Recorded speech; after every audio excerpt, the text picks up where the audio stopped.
Pastor Roberto Costa e eu, Israel Belo de Azevedo, saudamos a todos, aos que estão aqui presentes neste sodalício, e saudamos também aqueles que se encontram em suas casas, conosco pela internet, então, nesse instante, participando. Sejam todos bem-vindos a esta experiência de culto, seja ela fisicamente em contato, ou seja ela em distância do ponto de vista físico, mas não do ponto de vista dos nossos corações. Com alegria nos reencontramos. Começamos hoje de manhã, às 7 horas, nosso programa de rádio Momentos com Cristo, na Rádio Bandeirantes, AM 1360, onde estamos há 11 anos. E esperamos daqui a algum tempo também celebrar o nosso tempo na televisão. Vamos nos ver hoje, então, outra vez às 22h30. Ontem à noite tivemos uma reunião que eu epitetei em nosso programa de rádio de magnífica.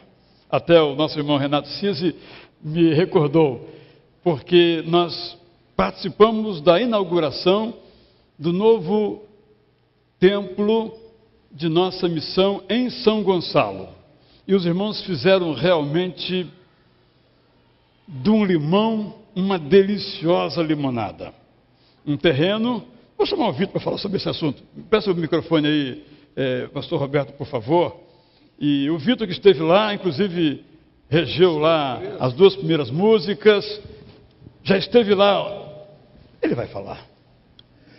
Meus irmãos, eu tive o privilégio de, por 2 vezes, cantar com o quarteto no primeiro ambiente. Foi um porão praticamente cedido por um dos irmãos daquela igreja, e era difícil, porque nós tínhamos que cantar 2 para um lado, 2 para o outro e 3 pilastras aqui no meio. Era muito, mas foi um tempo também muito, muito bom, muito gostoso. E ontem nós vimos uma maravilha de arrepiar, o que aqueles irmãos já produziram. E eu não me lembro se foi o pastor ou alguém falou que já começou pequeno. Nós levamos 40 pessoas, das quais os que chegaram mais tarde tiveram que ficar em pé. Um local para 150 pessoas. Tinha 300. Tinha 300 pessoas aproximadamente. E maravilhoso, um culto maravilhoso. O nosso irmão Wilson recordou aquelas músicas, aquela coletânea que ele faz. Quem não foi, perdeu. Eu perdi o ônibus e fui com o meu carro, mas valeu a pena. Você chegou atrasado. Mas não foi o único que não foi, não. Outros também não. Ele foi do carro dele, mas outros chegaram atrasados também e não foram, porque chegaram atrasados. E saímos às 6h15, não às 6 horas. Foi muitíssimo bom. Quero trazer também algumas notícias aos irmãos sobre o nosso missionário, a sua família, pastor André. Então a Isabelzinha continua se recuperando. André, então, já vai morar na Barra da Tijuca, no apartamento da família, está se adaptando e ela continua sendo tratada. Foi ao médico, a médica essa semana, que indicou que está havendo uma melhora lenta, como é o caso, mas está vendo, e devemos continuar então orando pela Isabelzinha e por essa família. Com relação ao nosso pastor lá no Afeganistão, cujo nome nós não sabemos, nem eu mesmo sei, o nosso irmão missionário lá, os irmãos sabem quem é, mandou uma correspondência que infelizmente não posso transmitir para todos os irmãos, vou fazer uma seleção por razões de segurança, dizendo o seguinte, que o nosso pastor está em segurança, mas no lugar escondido, e os seus filhos não estão frequentando a escola. Tiveram que fazer essa escolha, infelizmente, em função das ameaças pesadas que lá são cumpridas. A esposa está do 7º para o 8º mês de gravidez e requer toda a atenção neste momento. Devemos continuar orando, então, por este pastor, cujo nome nós não sabemos, mas é alguém que está sendo afligido pela sua fé e não por nenhum outro motivo. E as nossas orações para que Deus guarde aquela família devem estar sempre sendo lembradas por nós. Vamos ver o nosso Itanews com outras informações. Prestem atenção para quarta-feira que vem. Temos culto amanhã, segunda-feira, e na quarta-feira, o nosso culto começa às 7h30, é o nosso culto de ações de graças. As informações estarão no Itanews, contamos com a sua participação para agradecer. Olá, seja bem-vindo a mais um Itanews. Confira o que está rolando em nossa igreja.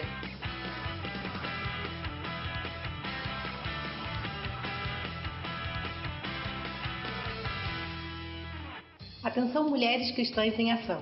Não haverá reunião na próxima quinta-feira, dia 1º, véspera do feriado de 2 de novembro. No dia 5, primeira e segunda-feira de novembro, Dia Batista de Oração Mundial, estaremos orando em nossos lares, rogando a Deus pela paz no mundo e pela obra missionária que leva o Evangelho a todos os povos, mostrando o exemplo do amor de Cristo a toda criatura. No dia 8, próxima reunião, será acolhida uma oferta especial em comemoração à data, com o objetivo de ajudar o trabalho de missões. A classe dos casais está a todo vapor aos domingos às 9.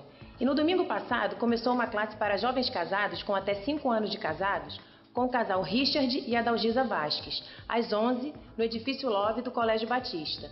Venha trocar experiências e ser abençoado.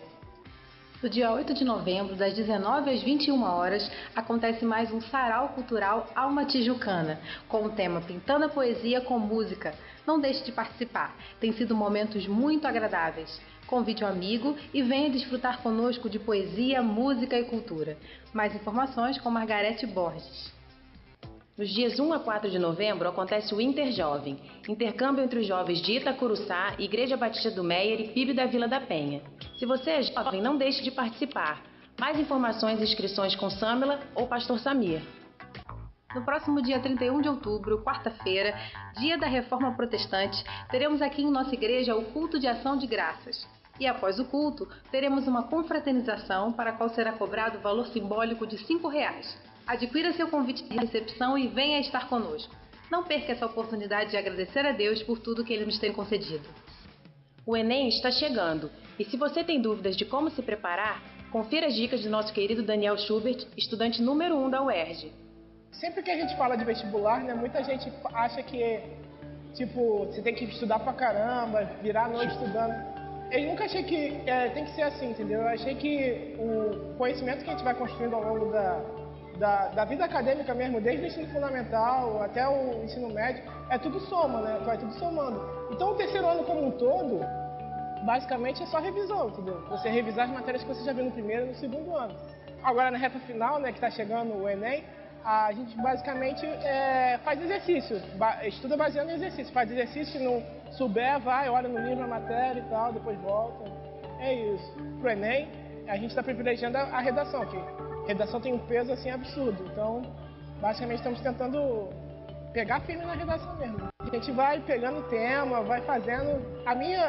Minha proposta pessoal era fazer uma redação por dia, mas às vezes não dá, né? Na hora da prova, se você não sabe a questão, eu geralmente pulo, né? Faço a prova, depois volto, faço a prova de novo, depois volto, faço a prova até ver se vai, né?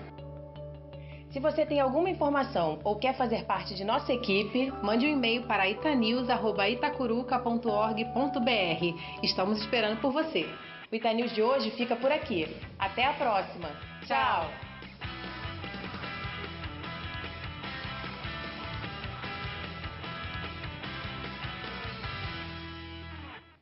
Gostaram das duas profissionais do vídeo? Elas são cunhadas, uma é engenheira e outra é psicóloga, mostrando que quando a gente quer fazer, as nossas profissões apenas nos ajudam. E quanto ao Daniel, essa foi a matéria publicada no site do jornal Extra de nossa cidade, com essas boas indicações que valem para as várias áreas da vida. Há alguém que completou aniversário de nascimento, casamento, batismo ou outra data importante na sua vida? Se houver, venha aqui, vamos abraçar você e depois orar por você. Seja você membro ou não, bem-vindo. Parabéns, parabéns.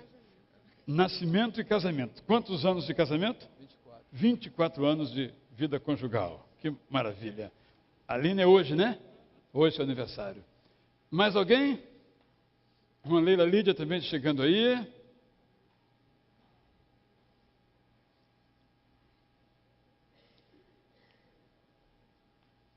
Parabéns também.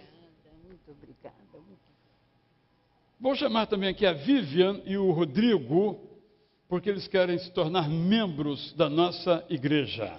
Então, peço que, então, aqui venham para nós recolhermos dos irmãos a concordância em arrolá-los em nossos registros. Por favor.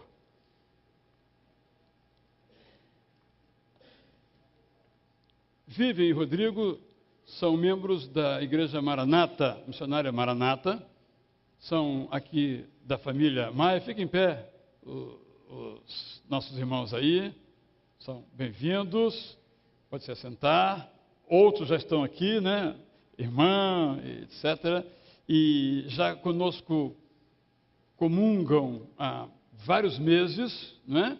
Com o Samuel, filho do casal, que ainda não é batizado. E eles, então, desejam participar da nossa igreja, estão convictos de que essa é a vontade de Deus para a vida deles, e como já foram batizados nos termos bíblicos por imersão, é o caso de os recebermos, se os irmãos assim aprovarem, por aclamação, reconhecendo o seu batismo anterior, e então recebendo-os como membros de nossa igreja. Os favoráveis membros da igreja, levantem uma de suas mãos, por favor. Obrigado. Contrários, se houver. Não há contrário, eu combinei tudo antes, se chegarem, para ninguém votar contra, foi só por isso, porque na verdade, se fosse deixar livre, vocês não sabem o que ia acontecer, a mesma coisa, ninguém ia votar contra. Continue aí para receber os cumprimentos dos irmãos, vamos orar então, vamos ficar em pé. Vou pedir ao Leonardo, nosso novo irmão também, que já o recebemos aqui anteriormente, ele faz parte do projeto Cristolândia, da Junta de Missões Nacionais, vai orar então agora, oferecendo esse culto ao nosso Deus, dando graças pelos nossos aniversariantes, pelos nossos novos membros. Por favor. Senhor nosso Deus, nosso Pai, Pai de amor, Pai querido, graças te damos, Senhor, porque deitamos, dormimos e acordamos, porque o Senhor nos tem sustentado, Senhor. E a sua misericórdia, Pai, se renovou nesta manhã, Deus. Agradecemos a Ti, Pai, por esses novos membros, Pai, que estão aqui na nossa igreja, Senhor, fazendo parte, Pai, de uma parte do corpo da noiva, Senhor. E que o Senhor possa estar abençoando, Pai, Amém. tremendamente, Senhor. Eu não conheço, mas o Senhor conhece, Pai. Sabe os sonhos deles, os objetivos deles, Pai. E que o Senhor possa abençoar eles tremendamente, Deus. Amém. Que o Senhor possa estar abençoando, Pai, os aniversariantes, Pai, aniversários de casamento, Deus. Que o Senhor possa, Senhor, derramar uma cachoeira de bênção, Pai, na vida de cada um, Amém, Senhor. E que o Senhor possa, Senhor, abrir o nosso coração para ouvir a palavra de hoje, Deus. Nos dando um ótimo culto, Pai, um ótimo domingo, Pai. Em nome de Jesus é que eu oro a Ti, Senhor. Amém, Senhor. Amém. Então vai lá, você já não os conhece, vai conhecer agora. Abraça lá, depois você abraça aqui. Quem quiser vir abraçar os nossos aniversariantes, sejam à vontade.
Nosso irmão amigo Gonçalves Júnior vai nos dar uma orientação agora sobre a eleição da nova diretoria e os demais cargos estatutários da igreja. Uma informação para que a nossa participação seja mais efetiva. Prezados irmãos, como temos feito desde 2 domingos atrás, e ainda faremos mais 2 domingos, Está desligado.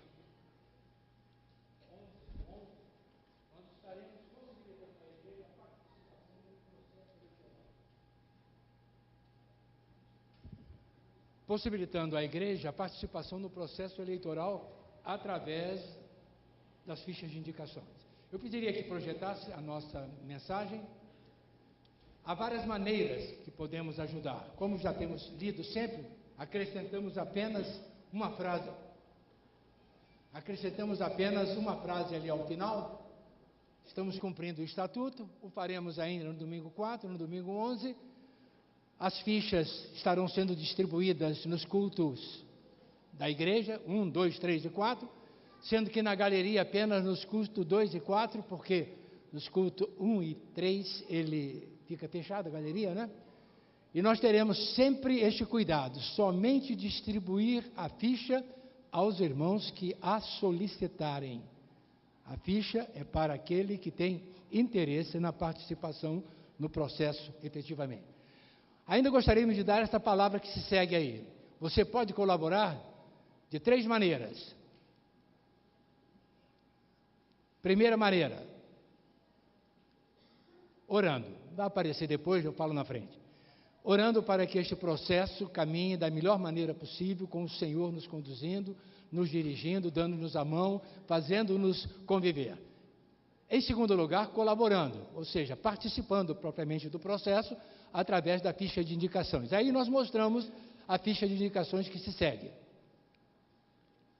Nós temos aí os cargos que estarão sendo eleitos: presidência, vice-presidência, tesouraria, secretaria, conselho fiscal, comissão de orçamento e finanças, comissão jurídica, corpo diaconal. Você então colabora indicando essas pessoas. Continue ainda, por favor, no quadro anterior, porque a última mensagem é muito importante. Em terceiro lugar, como é que você pode colaborar? Se oferecendo para trabalhar na vida da igreja. Você tem um talento, você tem uma vocação, você tem um desejo de ajudar a obra do Senhor, seja num cargo da diretoria estatutária, seja num cargo dos ministérios, você pode se credenciar. Ali está, nome, assinatura, cargo ou ministério que você gostaria de ajudar e colaborar na igreja. Esta é a ficha que os irmãos têm aqui. Eu vou colocar 4 irmãos, um nesta porta. Eu tenho quantos irmãos da comissão de indicações presentes? Levante. Jorge, pastor, vai ficar nesta porta. Pode vir aqui, Jorge, por favor. Maria Helena, Eudes, venha cá à frente, por favor. O Jorge vai distribuir estas fichas a quem a solicitar. A Maria Helena vai distribuir lá atrás. E o Eudes na outra porta ali. Lá em cima eu tenho o Lucas. Cadê o Lucas? Ou a Bruna. Não chegaram ainda, mas eles também farão o mesmo distribuindo lá. Por favor, não distribua agora, por favor, não distribua. É só ao final do culto. Mais uma coisa, dúvidas quanto a impedimentos de pessoas, existem impedimentos, nosso estatuto determina que pessoas que já se elegeram em 2 mandatos não podem ser eleitas para um terceiro. Outras dúvidas quanto a pessoas que já cumpriram o interstício, ou seja, não puderam ser eleitas no ano passado, biênio passado, e agora podem ser eleitas. Isso tudo consta desta pasta e o membro da comissão de indicações pode responder ao irmão. Também aquilo que diz respeito a cada uma das funções. O que é o tesoureiro da igreja? O que é a secretaria? Nesta pasta, o membro da comissão de indicações a possui, pode dar esta orientação aos irmãos. E assim nós vamos caminhando nestes 3 domingos, a começar de hoje, 28, domingo 4, domingo 11. Lá na frente, nós temos a urna de indicações. O irmão preenche a ficha, assine a ficha, dobra a ficha e a coloca na urna. Se a quiser entregar a um dos irmãos, também poderá fazê-lo um dos irmãos da comissão de indicações. Pois bem, no dia 11 nós fechamos a urna, e aí então a comissão vai começar a trabalhar para que em 12 de dezembro, pela graça de Deus, orientação dele, nós tenhamos a eleição da nova diretoria da igreja para o biênio 2013-2015. Solicitamos a todos que orem para que nós possamos ter este processo, como das vezes anteriores, conduzido pela mão do Senhor, para a obra e graça dele, crescente em nossa igreja. Amém? Hoje pela manhã, assim que acordei de madrugada, eram umas 6h30 mais ou menos da manhã, bem de madrugada, né?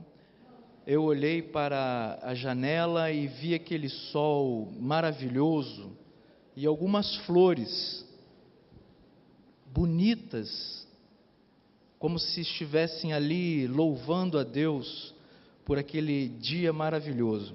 Eu estava olhando aqui no nosso informativo, nós vamos louvar ao Senhor, porque eu acho que essa música pede para que a cantemos nesse momento, que é o hino 177 do HCC, Nome que Inspira Meu Louvor. Eu vou te convidar para que se coloque de pé, para que possamos então cantar com bastante alegria, louvando ao Senhor, dando a Deus todo o louvor, toda a gratidão, por tudo que Ele tem feito em nossas vidas, por estarmos na casa dEle, por podermos levantar de madrugada, né, às 6 horas da manhã, ou quem sabe às 10, e louvar a Deus por tudo que Ele tem nos dado, saúde, enfim, e os problemas também, por que não? Porque Ele nos ajuda a superar os nossos problemas, está sempre ao nosso lado. Cantemos então com bastante alegria.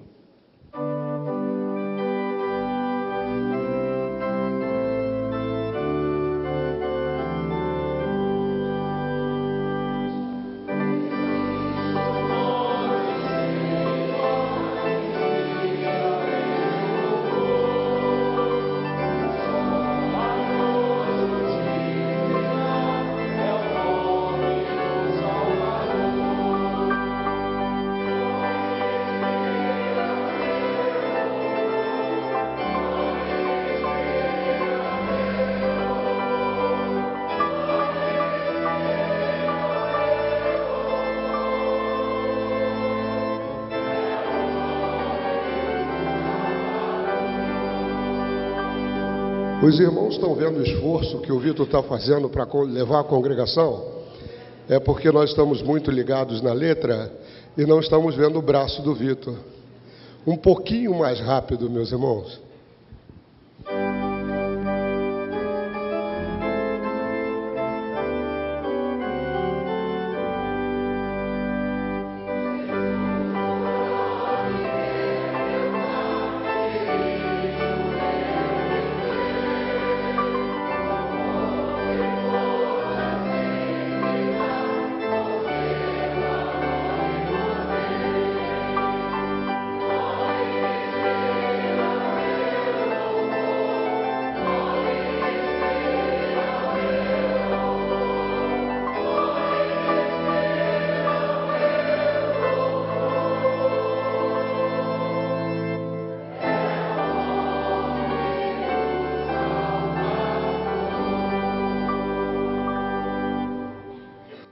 Jesus é a pedra que vocês, construtores, rejeitaram e que se tornou a pedra angular. Não há salvação em nenhum outro, pois debaixo do céu não há nenhum outro nome dado aos homens pelo qual devamos ser salvos. Não há absolutamente ninguém comparável a Ti, ó Senhor. Tu és grande e grande é o poder do Teu nome, como diz a Escritura. Todo que nele confia jamais será envergonhado. Não há diferença entre judeus e gentios, pois o mesmo Senhor é Senhor de toda a bênção ricamente a todos os que o invocam. Porque todo aquele que invocar o nome do Senhor será salvo. Bendito seja seu glorioso nome para sempre. Encha-se toda a terra da sua glória. Agora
dele vem a minha esperança.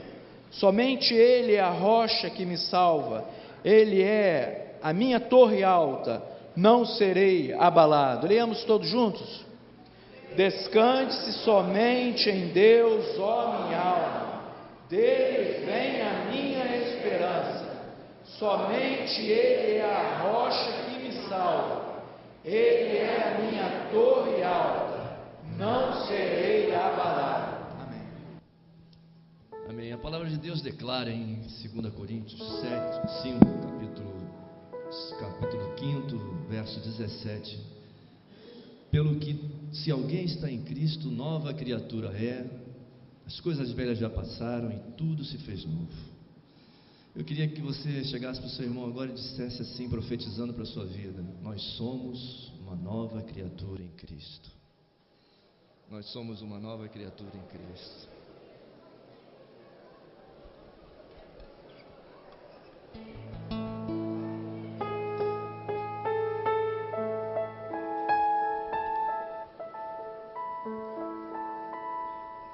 Um hino de louvor.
Quando a glória do Senhor for vista por toda a vista, em todo lugar,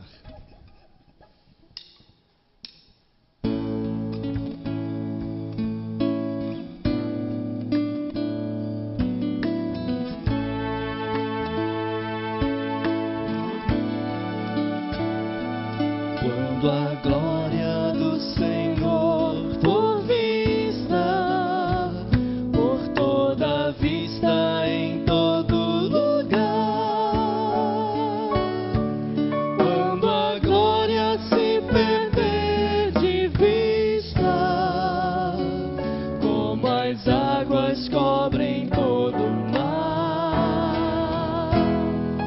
Quando a glória do Senhor for vista por toda a vista em todo lugar. Quando a glória se perder de vista, como as águas cobrem todo o mar, então de vida se encherá a terra, de alegria e paz pra nunca mais faltar. Cessado o pranto, a morte, a dor e a guerra, o Rei que é Cristo sempre vai reinar.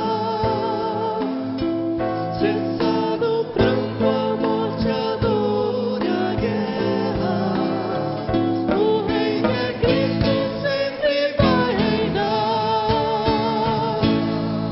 Quando a glória do Senhor for vista por toda a vista em todo lugar.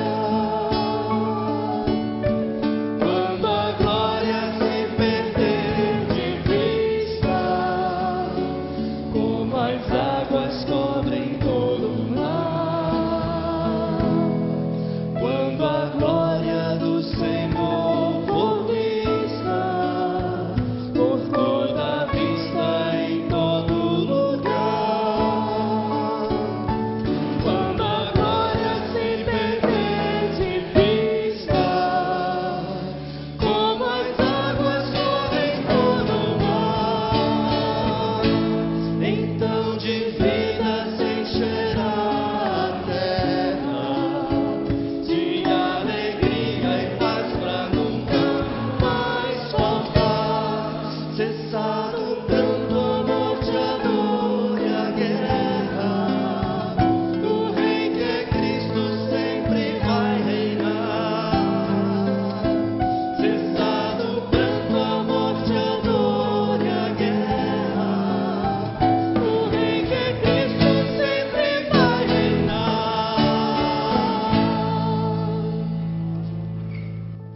Onde a glória de Deus é vista, onde eu a levo, onde você a leva. Os irmãos podem se assentar, porque a irmã Regina vai vir aqui agora e nos falar um pouquinho sobre a glória que nós levamos a Santiago do Chile, na nossa viagem missionária, em que foram 11 irmãos que nos falaram então desta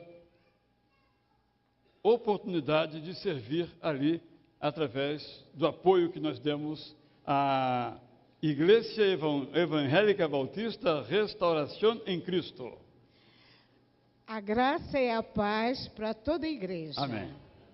Realmente, ali eu vi a glória de Deus. Foi maravilhoso, irmãos, estar em contato com aquele campo missionário. Aí eu vi, pastor, o valor do fã e principalmente das nossas orações. Ali eu vi concretamente os irmãos ali, a irmã Marlene falando, nós estávamos presentes lá, irmãos, pelas nossas orações, pelas nossas ofertas. Olha, irmão, como meu filho diz vulgarmente, eu parecia pinto no lixo. Tão feliz que eu vi um período assim de doenças. E quando eu vi, pastor, aquele convite, eu falei, pois é, a igreja vai uma viagem missionária. Eu tinha tanto esse sonho, meu Senhor, mas eu estou assim, meu Senhor. Eu estou triste, eu estou meio adoentada, mas Senhor, e comecei a conversar com Deus, irmãos. Passando um dia, domingo teve um almoço do pessoal da Justiça. A irmã Ione chegou perto de mim e falou, Regininha, vamos ao Chile. Eu falei assim, irmã, querer eu quero, mas eu estou sem dinheiro e não posso ir não. E nesse dia, meus irmãos, eu cheguei em casa mais tarde E meus filhos sempre ligam para saber como é que eu estou. E não me achou. E ficou preocupado. Assim que eu entro em casa, põe o pé assim dentro de casa, o telefone toca. Era ele. Oi, mãe, estou te ligando. Ele me liga só depois, irmãs, do culto da igreja. Porque se eles ligarem para mim no horário da igreja e eu estiver em casa, a mamãe não está bem. Então aí eu falei assim, eu estava na igreja. Eu falei, pois é, meu filho, a Ione me convidou para uma viagem ao Chile. E ele falou assim, mãe, você gosta tanto de estar com teus irmãos, mãe, você não sai de casa, mãe. Vai ao Chile, mãe. Mas como? Eu te ajudo. Olha, irmãos, o Senhor é presente em nossas vidas. Aí eu fui para o Chile. Irmãos, que trabalho maravilhoso. Ali em Santiago, a irmã Marlene, o que mais me chamou a atenção, minha irmã, que eu amei, que é a igreja do futuro. A igreja de jovens, jovens trabalhadores, jovens com amor, com aquele primeiro amor de Cristo. E eu peço à nossa igreja para orar também pela nossa igreja lá. Pelas igrejas que estão no campo missionário nossas.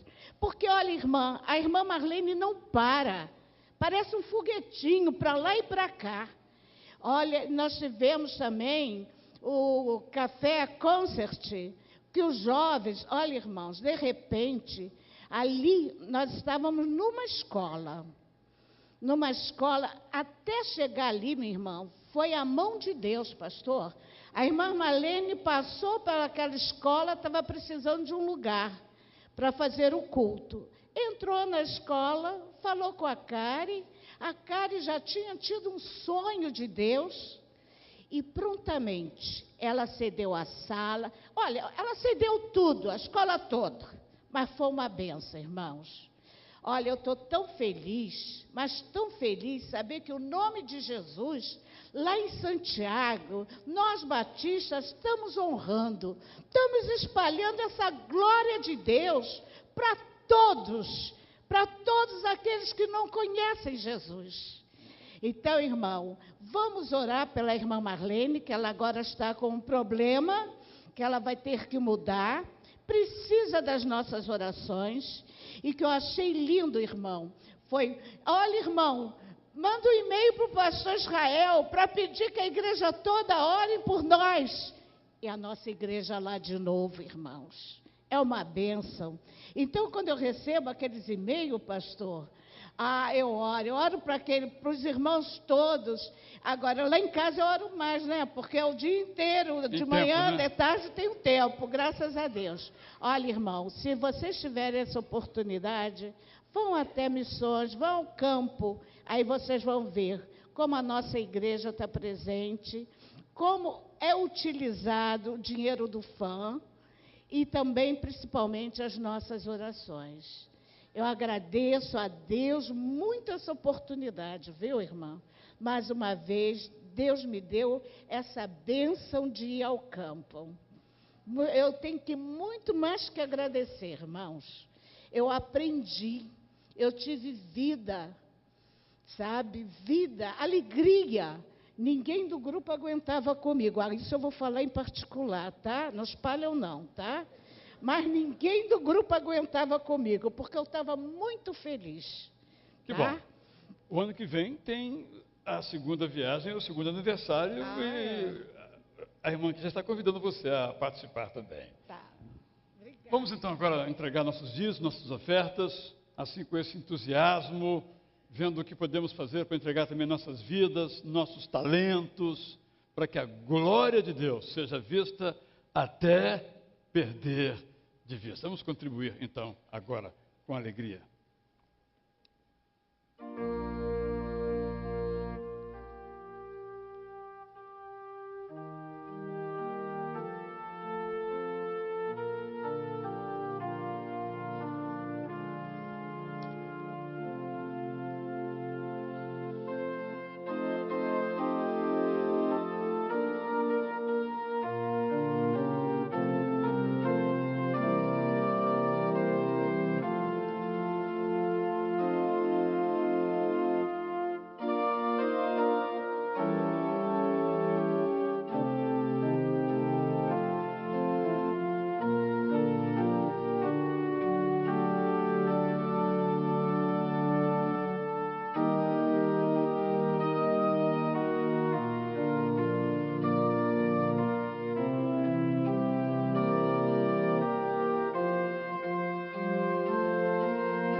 Os irmãos podem levar as salvas. Nós estaremos cantando esta música Farol. Nós cantamos domingo passado, nós vamos repetir novamente hoje. E nesse momento, onde nós entregamos a Deus as nossas súplicas, as nossas petições, os irmãos que estão passando por algum problema, por alguma dificuldade, se quiserem ficar em pé, ou vir até a frente, ou se ajoelharem, façam conforme o Espírito Santo de Deus tocar em seu coração. Cantemos essa música e deixemos o Espírito Santo de Deus continuar falando a cada um de nós.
Nosso Senhor e Pai, nosso Salvador, confiamos em Ti, ó Deus, que espantas as escuridões e as tormentas das nossas vidas quando nós por elas passamos, ó Pai, Queremos neste momento entregar, ó Deus, em Tuas mãos, cada pedido dos irmãos aqui apresentados, ó Pai, daqueles que nos assistem também através da internet.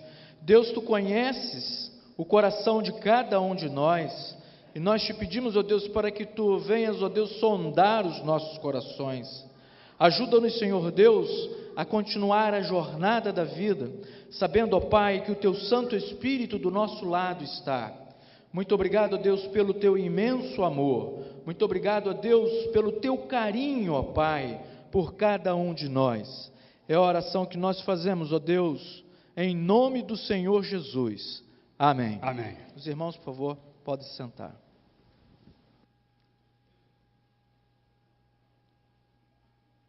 Nós temos, como os irmãos que nos têm acompanhado sabem muito bem, comentado capítulo por capítulo o livro do profeta Miqueias. Chegamos hoje ao 4º capítulo e no culto das 5h30, se Deus permitir, comentaremos o 5º capítulo. Então, nos cultos 1, 2 e 3, 1 e 2 o mesmo capítulo, no 3 o subsequente, estamos estudando o livro do profeta Miqueias, como eu disse, com o objetivo de ajudar você na sua leitura.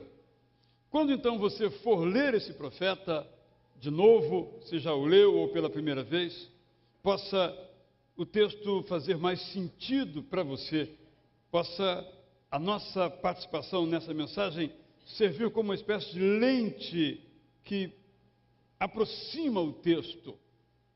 Às vezes, o tempo decorrido entre esta profecia e a nossa época acaba colocando uma espécie de pó sobre esse texto. Estamos aqui então para ajudar você a afastar este pó, porque é um texto de uma riqueza muito grande. Vamos ler primeiramente então o texto e depois vamos apresentar o nosso estudo versículo por versículo, bem rapidamente, e depois um comentário que nós possamos então fazer. Eu vou ler na versão da revista e atualizada, que eu sei que é a que os irmãos têm na sua maioria, mas na minha reflexão vou tratar não desta versão, mas vou tratar a partir da nova versão internacional. Apenas a leitura de Miqueias, capítulo 4. Mas nos últimos dias acontecerá que o monte da casa do Senhor será estabelecido no cimo dos montes e se elevará sobre os outeiros, e para ele afluirão os povos. Irão muitas nações e dirão: vinde e subamos ao monte do Senhor e à casa do Deus de Jacó, para que nos ensine os seus caminhos e andemos pelas suas veredas. Porque de Sião procederá a lei e a palavra do Senhor de Jerusalém. Ele julgará entre muitos povos e corrigirá nações poderosas e longínquas. Estes converterão as suas espadas em relhas de arados e suas lanças em podadeiras. Uma nação não levantará espada contra outra nação, nem aprenderão mais a guerra. Mas assentar-se-á cada um debaixo da sua videira e debaixo da sua figueira, e não haverá quem os espante, porque a boca do Senhor dos Exércitos disse: porque todos os povos andam, cada um, em nome do seu Deus, mas quanto a nós, andaremos em nome do Senhor, nosso Deus, para todo sempre. Naquele dia, diz o Senhor, congregarei os que cocheiam e recolherei os que foram expulsos e os que eu afligira. Dos que cocheiam, farei a parte restante, e dos que foram arrojados para longe, uma poderosa nação. E o Senhor reinará sobre eles no monte Sião, desde agora e para sempre. A ti, ó torre do rebanho, monte da filha de Sião, a ti virá, sim, virá o primeiro domínio, o reino da filha de Jerusalém. Agora, por que tamanho grito? Não há rei em ti? Pereceu o teu conselheiro? Apoderou-se de ti a dor como da que está para dar à luz? Sofre dores e esforça-te, ó filha de Sião, como é que está para dar à luz, porque agora sairás da cidade e habitarás no campo e virás até a Babilônia. Ali, porém, serás libertada. Ali te remirá o Senhor das mãos dos teus inimigos. Acham-se agora congregadas muitas nações contra ti, que dizem: seja profanada, e vejam os nossos olhos o seu desejo sobre Sião. Mas não sabem os pensamentos do Senhor, nem lhe entendem o plano que as ajuntou como feixes na eira. Levanta-te e debulha, ó filha de Sião, porque farei de ferro o teu chifre, de bronze as tuas unhas, e esmiuçarás a muitos povos, e o seu ganho será dedicado ao Senhor, e os seus bens ao Senhor de toda a terra. O que tem esse texto a ver conosco?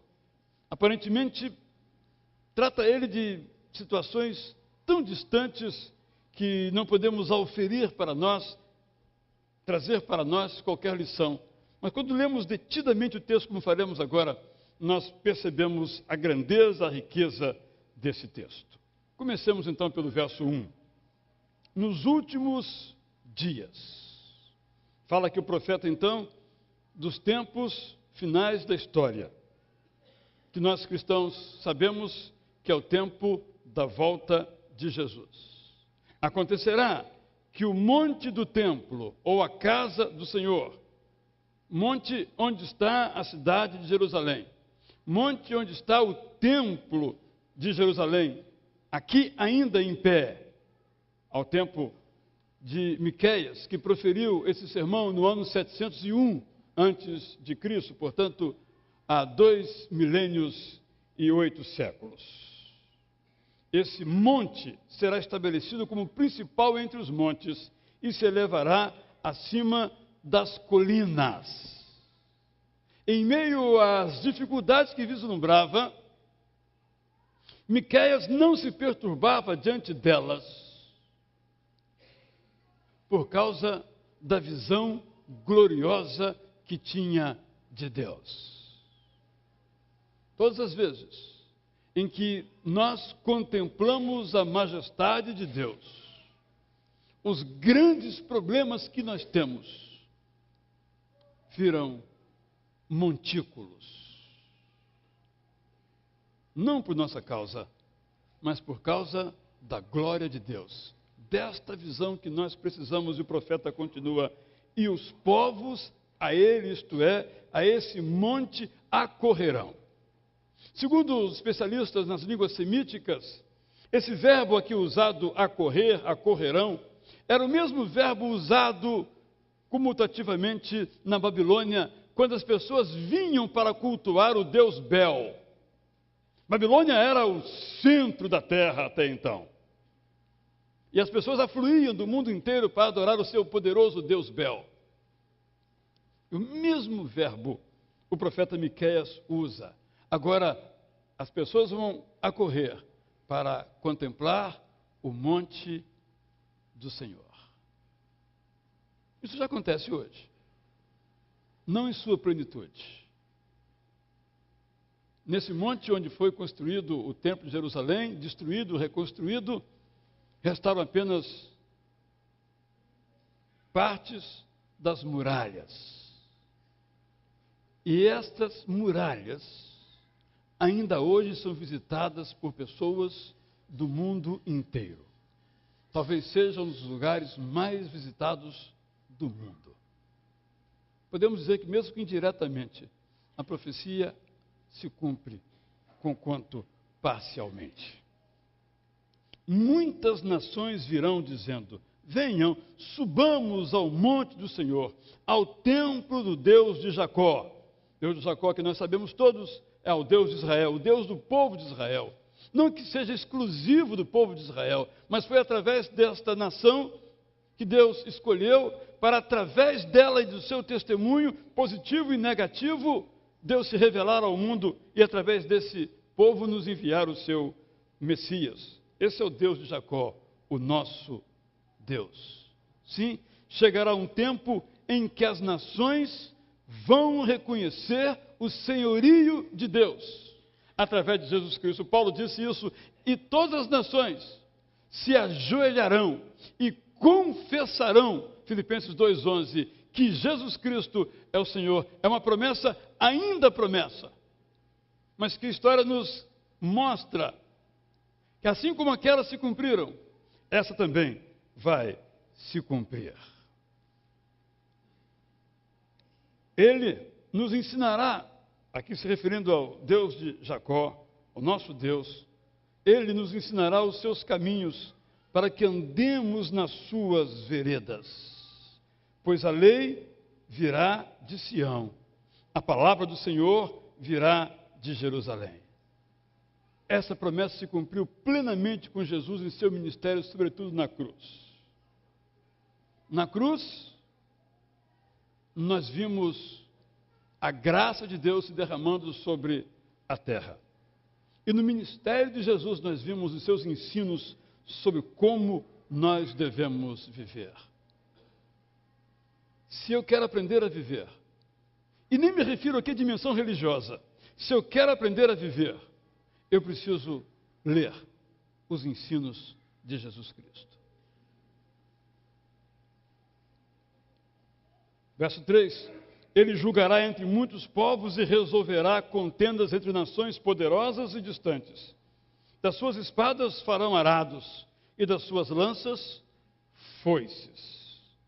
Humanamente falando, uma utopia. Lança é lança.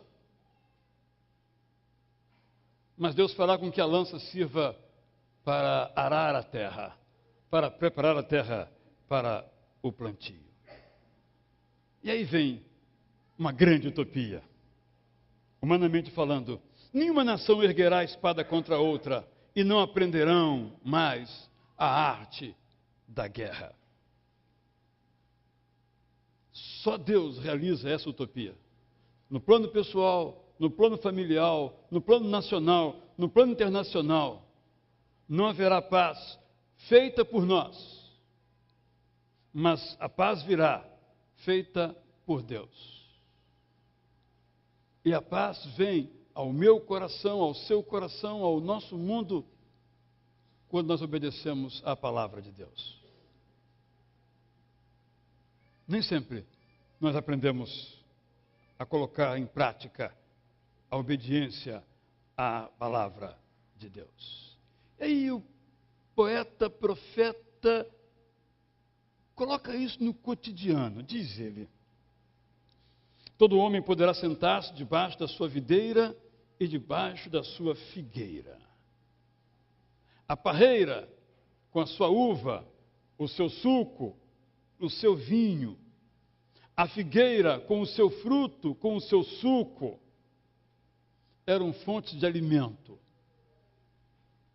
Mesmo que a figueira não floresça, ou seja, mesmo que não haja alimento, a figueira era símbolo do alimento natural que Deus dava, sem esforço humano algum.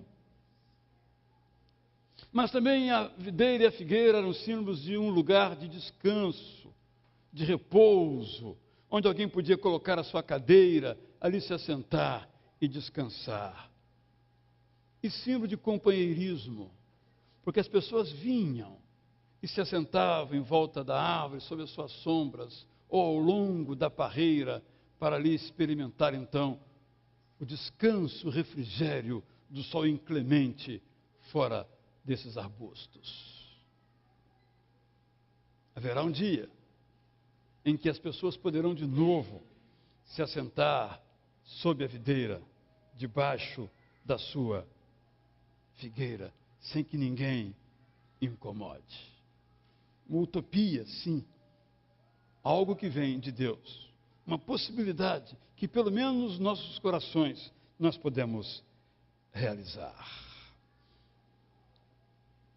Naquele dia, verso 5 ainda, pois todas as nações andam, cada uma em nome dos seus deuses, mas nós andaremos em nome do Senhor, o nosso Deus, para todo sempre.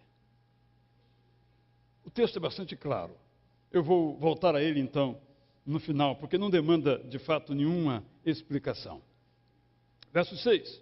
Naquele dia, declara o Senhor, ajuntarei os que tropeçam ou cocheiam, na versão Almeida atualizada. E reunirei os dispersos, isto é, os que estão no exílio, aqueles a quem afligi.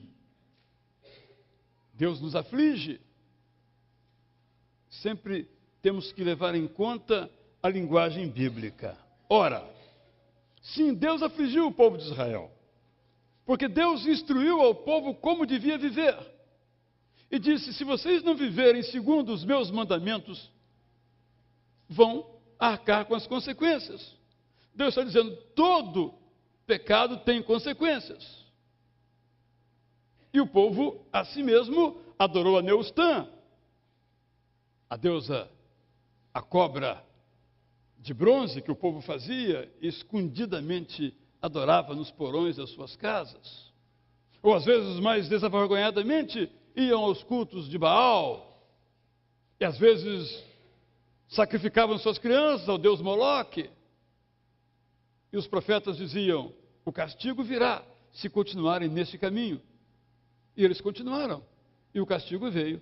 É nesse sentido que Deus os afligiu, porque Deus é o Senhor de todas as coisas. E Deus então permitiu e até fez com que pessoas lançassem seu azorrague contra o povo, para que o povo aprendesse a obedecer.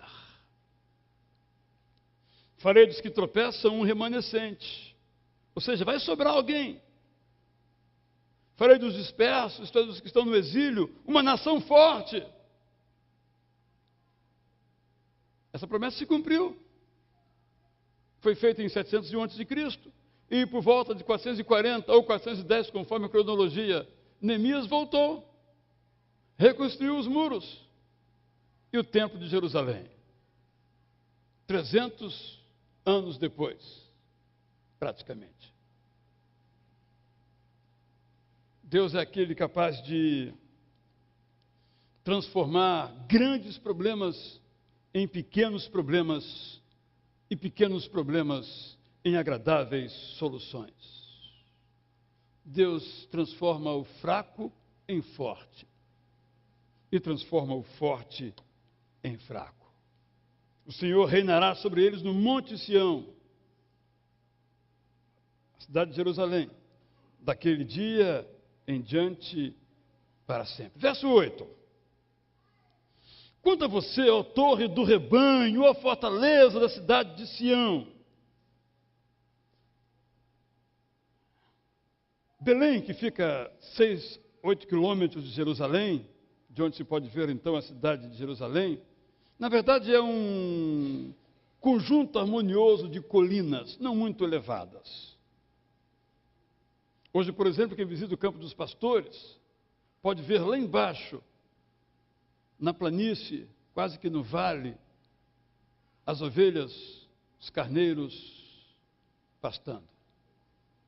Essa torre do rebanho era uma torre que ficava numa dessas colinas, um pouco mais elevada, e a partir dela, os pastores das ovelhas podiam vê-las passeando e pastando em lugares até um pouco mais distantes. Era um símbolo, portanto, da vida, e era um símbolo do cuidado de Deus. Ó fortaleza da cidade de Sião! Jerusalém tinha uma parte que era fortificada, que Davi fortificou, e hoje, inclusive, a arqueologia está descobrindo a extensão toda dessa fortaleza que ficou submersa pelo pó e pela terra ao longo de alguns séculos. Há trabalhos de várias universidades do mundo inteiro pesquisando esses locais e revelando, cada dia praticamente descobre uma coisa, revelando a clareza do texto bíblico. Torre do rebanho, fortaleza da cidade de Sião, o antigo domínio lhe será restaurado. A realeza voltará para a cidade de Jerusalém. Porque em 586, Edequias, o rei de então, foi humilhado publicamente, aprisionado e levado para a Babilônia. Para lá foi a realeza. Onde está o rei, está a realeza. Perdeu Jerusalém, toda a sua liderança, como estratégia política de dominação, espalhando-se a juventude, os líderes políticos, religiosos, para que o domínio fosse maior por parte do invasor. A realeza voltará para a cidade de Jerusalém. Jerusalém é vista na Bíblia como um símbolo da vontade de Deus que prevalece. Por isso, o Messias vem em Jerusalém. Por isso ele entra triunfalmente, embora aos olhos humanos, de modo ridículo, no jumentinho. Mas era, aos olhos de Deus, a sua vontade prevalecendo, o Messias entrando triunfalmente, podemos dizer assim, à cidade de Jerusalém, como demonstração da prevalência da vontade de Deus. E quando ele voltou, pensavam alguns que ele restabeleceria a glória política de Israel. Mas o propósito do Messias era outro. Era oferecer não a glória, mas oferecer a cada um de nós a graça, para todos quantos o recebem como Senhor e Salvador. Nós conhecemos um texto belíssimo da história de Zaqueu. Uma versão antiga diz que quando Zaqueu subiu numa árvore, baixinho que era, para ver a Jesus em meio à multidão que se formava, Jesus o contemplou, autoconvidou-se para ir à sua casa. Zaqueu o recebeu, diz a Bíblia que o recebeu gostoso. Recebeu cheio de prazer, cheio de alegria. Zaqueu recebeu Jesus como pinto no lixo. Ele não merecia. Era um publicano. Pegava dinheiro dos judeus e entregava para os romanos. E talvez pegava uma parte para si mesmo. Olha para quem é a graça. Não é para os bonzinhos, os santinhos. Graças a Deus. É para publicanos como eu, como você, que recebem a Jesus no seu coração, prazerosamente, gostosamente. O Messias veio para trazer a estes a graça. Esse texto de Miqueias é cheio de reviravoltas. Ele fala às vezes do presente, às vezes do futuro e às vezes do que acontece depois do futuro. Ele vai e volta. Por exemplo, agora, ele está falando de novo não mais da glória, mas do sofrimento deles. Por que gritar tão alto? Você não tem rei? Ou seja, por que apelar para soluções políticas, para os homens, se você tem Deus? Pergunta ele. Seu conselheiro morreu? O profeta não diz quem é esse conselheiro. Alguns intérpretes entendem que são conselheiros políticos. Outros, e eu acho que é isso, se refere a Deus. O seu Deus morreu para que a dor lhe seja tão forte como a de uma mulher em trabalho de parto. Ou seja, você perdeu a confiança em Deus, que não vê qualquer expectativa para a sua vida. Contorça-se em agonia, ó povo da cidade de Sião, como a mulher em trabalho de parto, porque agora terá que deixar os seus muros para habitar em campo aberto. Seu exílio vai acontecer. Deixarão Jerusalém fortificada, deixarão a segurança da cidade e vão para uma terra distante, vão habitar em campo aberto. E de repente, de novo ele muda. Você irá para a Babilônia. Que tristeza. E lá será libertada. O pecado e a sua consequência traz a prisão e o exílio. Mas Deus não abandona o seu povo, como não nos abandona. Deus restaura o seu povo, como nos restaura. A história mostra que isso que aqui foi profetizado por Miqueias, como já mencionei, se cumpriu. Lá na Babilônia, no lugar mais improvável, o Senhor resgatou Israel das mãos dos seus inimigos. Mas agora, outra reviravolta. Essas nações não conhecem, eu pulei o 11, né? Mas agora muitas nações estão reunidas contra você. Elas dizem que Sião seja profanada e que isso aconteça diante dos seus olhos. Gente, quando um povo invasor conquistava o outro, conquistava também o seu Deus. Era uma guerra de deuses. Não só de generais, de reis, de elites políticas. O rei era o representante de Deus. E o rei que conquistava outro rei mostrava que o seu Deus era mais forte. Então o profeta imagina uma assembleia de Deus dizendo: vamos devastar. Mas elas, as nações, não conhecem os pensamentos do Senhor. Não compreendem o plano daquele que as ajunta como feixes para a eira. A nova tradução da linguagem de hoje nos ajuda a entender bem o texto. Mas eles não sabem o que o Senhor está pensando e planejando. Como disse Jeremias, meus pensamentos são mais altos que os seus pensamentos, né? Não sabem que Ele os reunirá para os castigar, como se ajuntam as espigas para pisá-las e separar o trigo do joio. Ou seja, os invasores pensam que estão agindo por si mesmos. Não sabem que estão cumprindo, sem o perceber, a vontade de Deus para Israel. Porque Deus é o Senhor daqueles que creem nele. Mas Deus também é Senhor daqueles que não creem nele. Quem foi o instrumento de libertação, de restauração de Jerusalém? Ciro, que não cria no Deus verdadeiro. Ciro, que não sabia o que estava fazendo. Por isso, a Bíblia chama de pastor. Em algum lugar chama de Messias. Não precisamos, para que a vontade de Deus se cumpra nas nossas vidas, apenas de pessoas que creem como nós cremos, porque Deus é Senhor dos que creem e dos que não creem.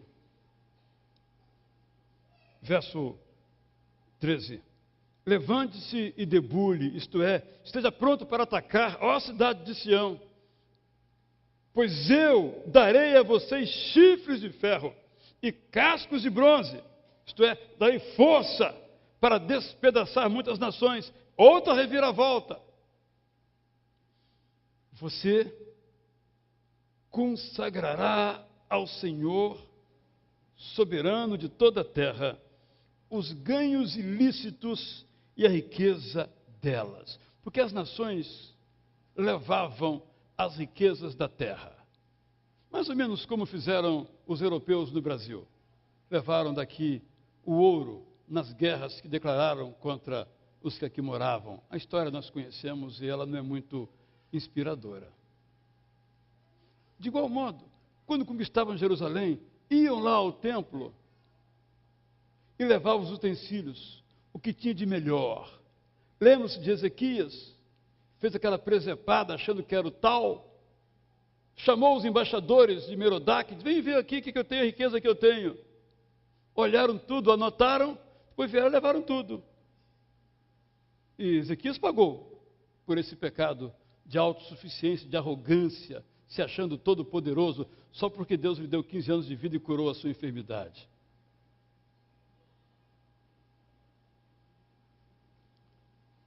Jeremias 51, 44 tem o seguinte texto: eu castigarei Bel, o Deus da Babilônia, e farei com que ele devolva as coisas que roubou.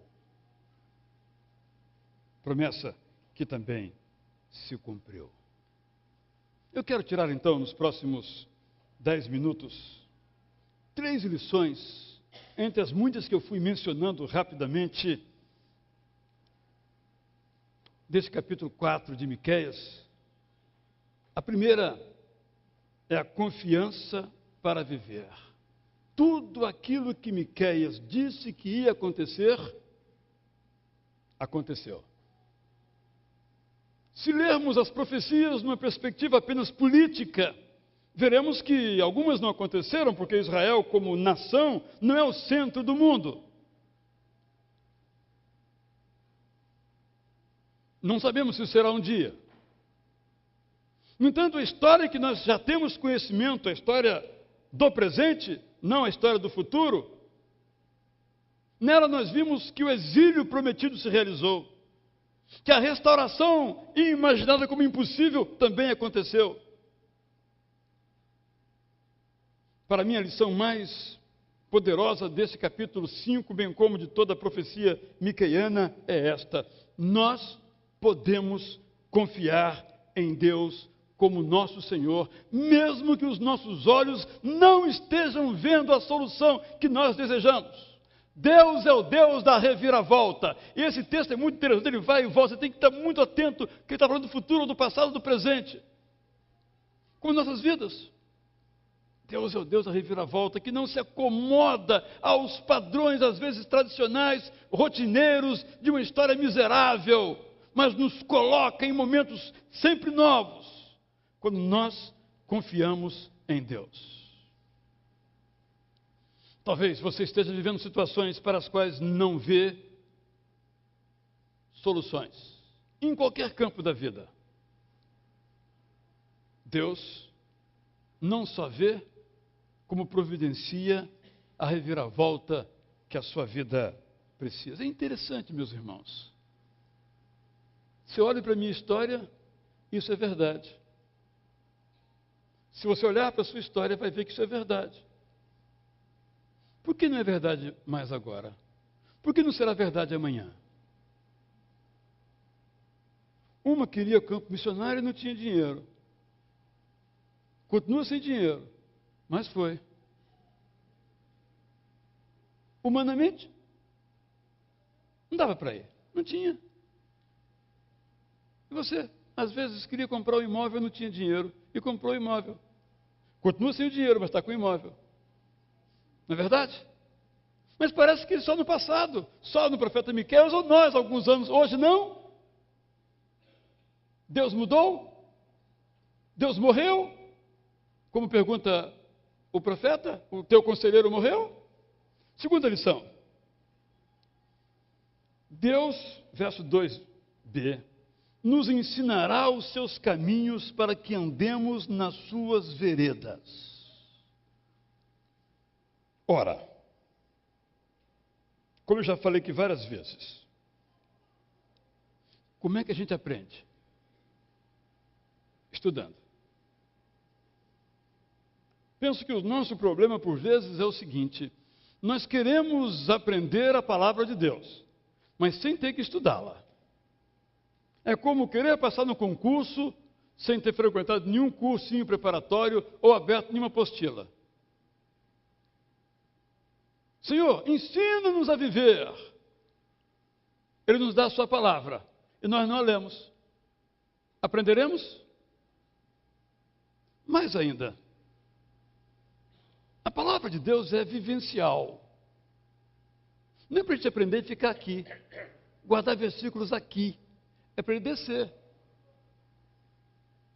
É para nos ensinar a viver. E aqui eu quero fazer um desafio um pouco dramático. A lógica indica que aqueles que estudam a palavra de Deus são mais sábios do que os outros. Sabem enfrentar melhor os seus conflitos, as suas enfermidades, os concursos por que passa. Não é lógico? É real? Sim, penso que é real. Há muitas pessoas que de fato mudaram suas vidas, não falo de salvação, foram de mudar suas vidas, seus padrões, seus estilos, seus modos de viver, que conduziam à destruição, por vidas realmente sábias, vidas santas, vidas com qualidade eterna.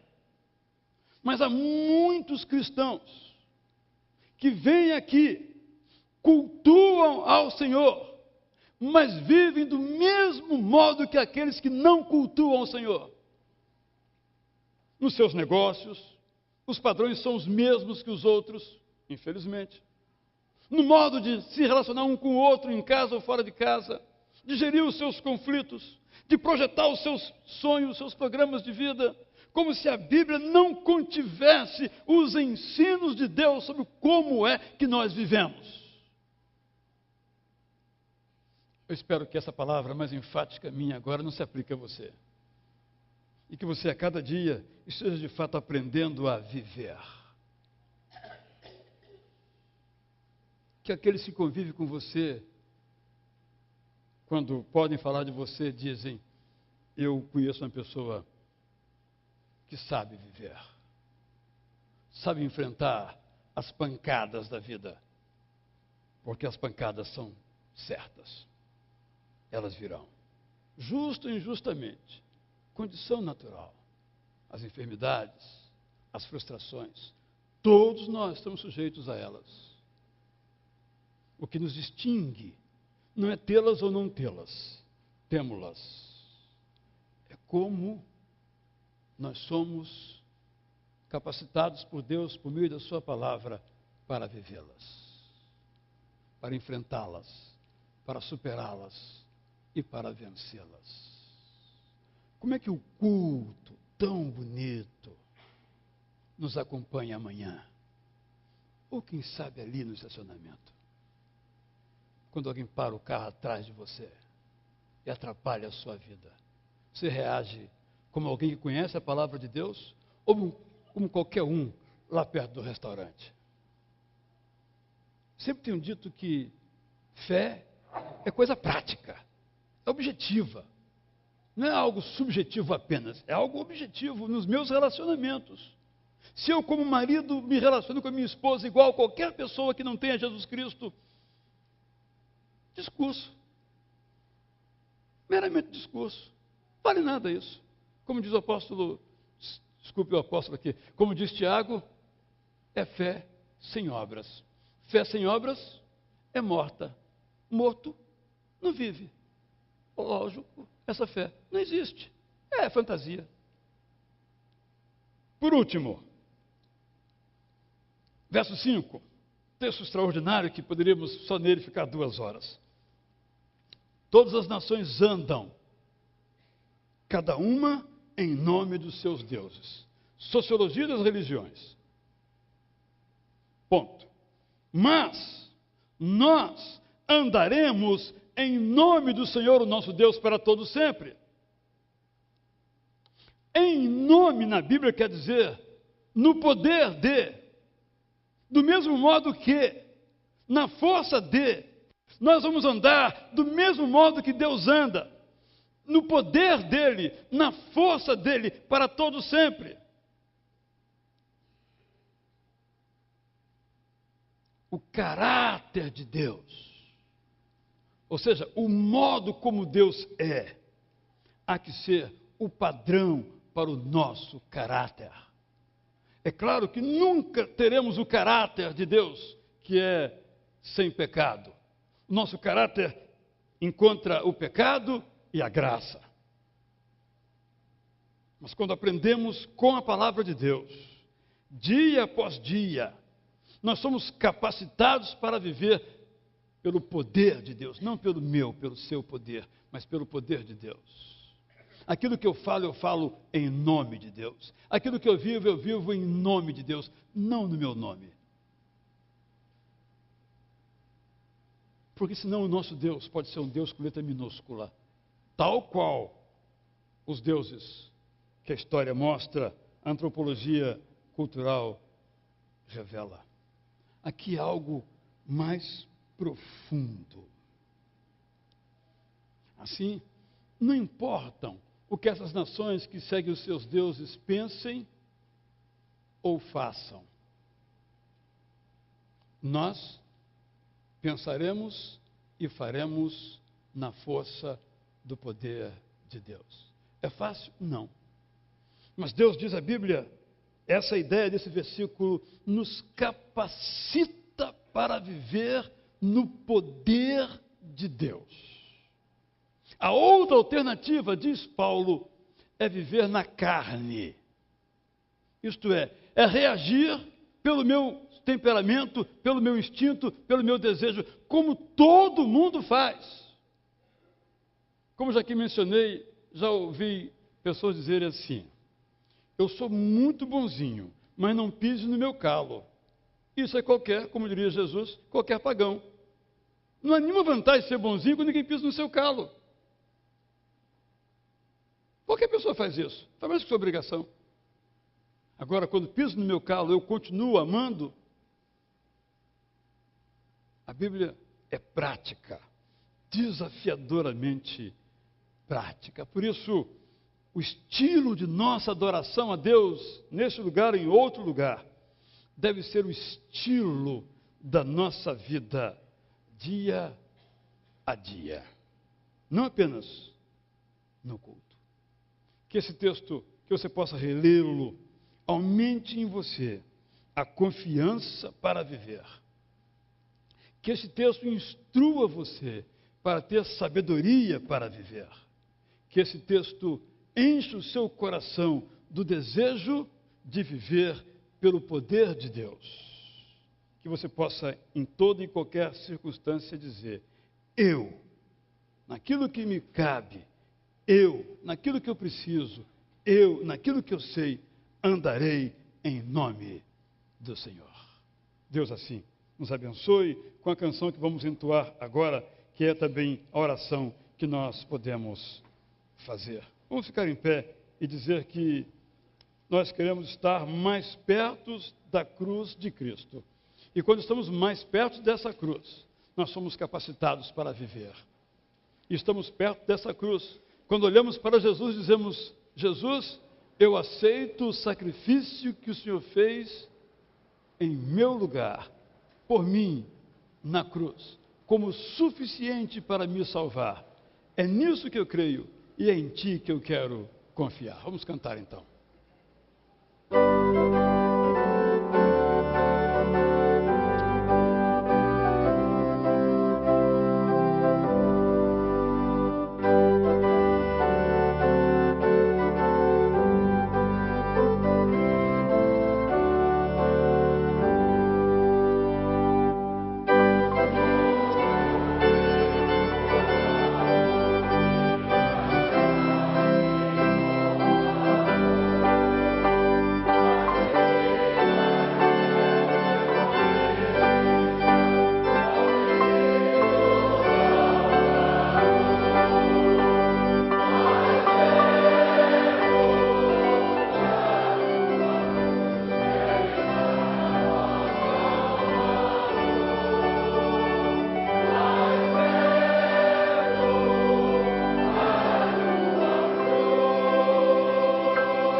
Para tanto, ó Deus, pega em nossas mãos e nos leves para bem perto da cruz salvadora do Teu Filho Jesus, em nome de quem nós oramos. Recordo a todos, antes de nos separarmos, às 5h30 vou continuar com o capítulo 5 de Miqueias e às 7h30 vou pregar sobre Timóteo 2:4, as figuras do soldado, do agricultor e do atleta, espiritualmente falando. Amanhã temos culto, então, às 19 horas. Quarta-feira, também às 19 horas. Eu falei 19h30, por vício, por hábito mal meu, mas é 7 horas, nosso culto de ações de graças. Você deve se inscrever para participar da segunda parte.